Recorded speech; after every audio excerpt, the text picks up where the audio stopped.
கர்த்தாவே, யார் உம்முடைய கூடாரத்தில் தங்குவான்? யார் உம்முடைய பரிசுத்த பர்வதத்தில் வாசம் பண்ணுவான்?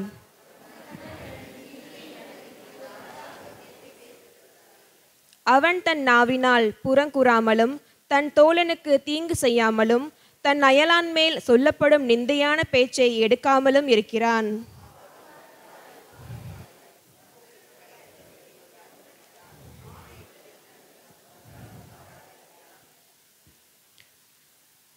தன் பணத்தை வட்டிக்கு கொடாமலும் குற்றமில்லாதவனுக்கு விரோதமாய் பரிதானம் வாங்காமலும் இருக்கிறான். இப்படி செய்கிறவன் என்றென்றைக்கும் அசைக்கப்படுவதில்லை. என் நெஞ்சமே, நீ கர்த்தரை நோக்கி, தேவரீர் என் ஆண்டவராய் இருக்கிறீர். என் செல்வம் உமக்கு வேண்டியதாயிராமல்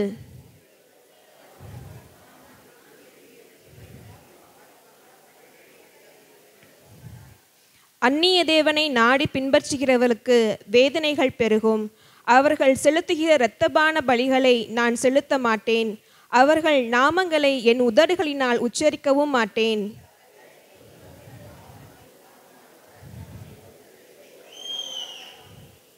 நேர்த்தியான இடங்களில் எனக்கு பங்கு கிடைத்தது. ஆம், சிறப்பான சுதந்திரம் எனக்கு உண்டு.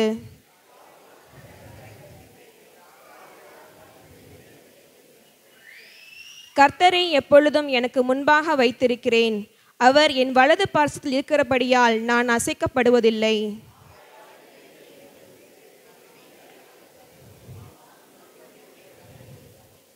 என் ஆத்துமாவை பாதாளத்தில் விடீர், உம்முடைய பரிசுத்தவானை அழிவை காண ஒட்டீர். சேர்ந்து வாசிப்போம். ஜீவ மார்க்கத்தை எனக்கு தெரியப்படுத்துவீர். உம்முடைய சமூகத்தில் பரிபூர்ண ஆனந்தமும் உம்முடைய வலது பார்சத்தில் நித்திய பேரின்பமும் உண்டு. ஆமென். ஆமென். ஆமென். பிரைஸ். உட்காருவோமாக.